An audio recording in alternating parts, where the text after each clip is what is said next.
Greetings, Stackers University, fortune tellers, and crystal ball gazers. Welcome to the ultimate guide of gold and silver price predictions brought to you by Dr. Stacker. You've seen the fakers like Johnny Carson as Karnak the Magnificent and Miss Cleo as, well, Miss Cleo. That aside, Dr. Stacker, the one and only true precious metals future teller, is now here to give you his silver price prediction. In case you have forgotten, Dr. Stacker has given you some of the world's greatest predictions, like how you should prepare to survive the Great Depression of 1990. He also warned you of the looming dangers of Y2K, and how could anyone ever forget his life-changing prediction that December 21st, 2012 would be the end of the world because of the end of the Mayan calendar. The acclaim he has received all around the world is incomparable. When asked about Dr. Stacker being a thought leader, Rick Rule was once quoted, "Dr. Stacker is why all children should be given prenatal care." We are certain that after this video, you will be convinced why you should absolutely, positively, never ever make predictions. From the ancient prophecies of flying cars by the year 2000 to my Uncle Larry's guarantee that Betamax will dominate VHS. Get ready as we dive into the world of, oops, I didn't see that coming. What is good, Stackers University? I hope you don't mind me having a little fun with you before we get started. We've touched on this before, but now that silver is broken above 30, the price prediction videos are going to be off the chain over the next few weeks. A smart man once said, you never give a price prediction and a date at the same time. It's either one or the other. Well, apparently I like to live dangerously because I'm going to give you and make a case for $50 silver by the end of this year. Before I make my case, answer these questions for me though. 1, why do you care what I or anyone else predicts about the price? Is it because you need that confirmation that you're making the right decision to buy gold and silver? 2, if I am right about $50 silver by the end of the year, what exactly are you going to do with that information? How will it benefit you? And 3, if I get it wrong, will you troll me? In behavioral finance, we talk about investor biases and especially confirmation bias, which is about the desire to hear information that confirms what we believe.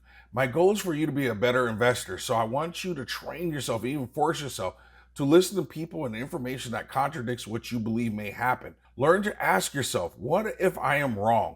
What could I be missing? What could derail my investment thesis? I thought and I understood this concept, but I really struggled with this over the last year or so as I watched my mining stocks free fall, and I was down as much as 70 to 80% in some of these positions. One of the things it taught me was a deeper meaning of the expression, quote, the courage of one's conviction. The only thing that helped me and allowed me to continue buying as prices were in a dumpster that was also on fire was my confidence that I was doing the right thing based on the knowledge and understanding of the markets, which gave me the courage and my conviction to keep buying. What have we seen over the last 6 months to a year in the physical gold and silver markets? People have been selling like crazy at the time when they should be holding or buying as much as they can. There are 3 reasons why the average investor loses money or makes very little money. And it really comes down to 1, they need price confirmation before they can take action. Because they need that price confirmation, they 2, never take the time to develop an investment thesis or a strong understanding of why this particular investment. And 3, they don't understand what drives the market and price action of that particular investment. When you put all that together, they are like a hockey skater that's chasing the puck instead of skating to where the puck is going. The puck is going to be $50, be it December 31st of this year or May 1st of 2025. Who cares? I don't need the price confirmation because sometimes the markets just don't make sense.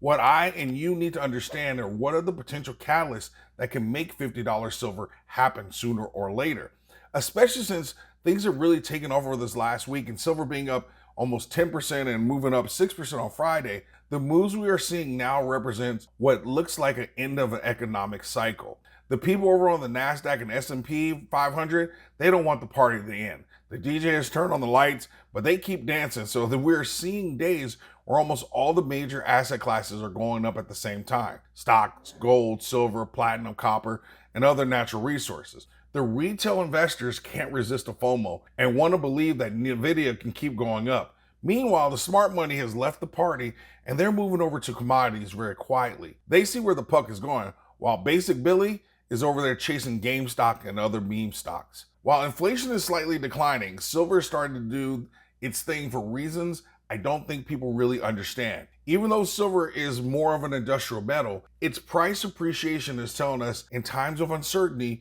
investors will still treat silver like a monetary metal. But that's not the most interesting part of it all. We're seeing decent enough economic data that suggests there is still reasonable industrial demand, which may explain why silver is not waiting for the end of the bull market to run. It's running right now with gold, especially when we hear things about India building a gigantic solar farm that's going to be as big as the city of Paris. While everyone is focused on the Fed cutting rates, I'm going to tell you, rate cuts don't really matter. We can't get caught up looking at false or out-of-date indicators.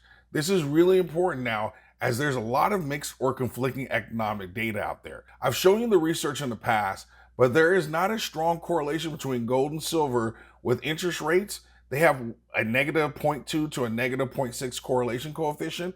And as these charts show, there just isn't a strong relationship. This next chart shows the CPI doesn't correlate very well either. Neither does yields, M2 money supply, and yes, even the dollar index. There are times when both move in the same direction or they move opposite. So what does this mean, and what should we really be watching or doing? I want you to do the same thing you do when you have a dispute with your wife or your partner. Kiss it out, meaning keep it simple, sucker. It's really, really simple. What drives gold and silver markets? Fear. Fear that something bad is going to happen. Fear that the debasement of the dollar, or fear of inflation, whatever it is. Fear is what really drives this market. Why are central banks buying so much gold? The fear that the U.S. could take their money like we did with Russia. Fear that our U.S. economy could collapse and that there will be a need for real assets. Central bank buying is what has kept gold and silver prices from collapsing or suffering from typical seasonality. Super strong Asian buying is what really has gold and silver moving. But why? Well, let's take a look at China's housing market, for example. Last month, home prices, which housing is critical in China because homes and precious metals are really the only investments the Chinese people have. That aside, last month, home prices in China fell another 1%. And if you're counting it at home, that means 30 plus months in a row of home prices in China have fallen. So what are they feeling? Fear. So what are they running to?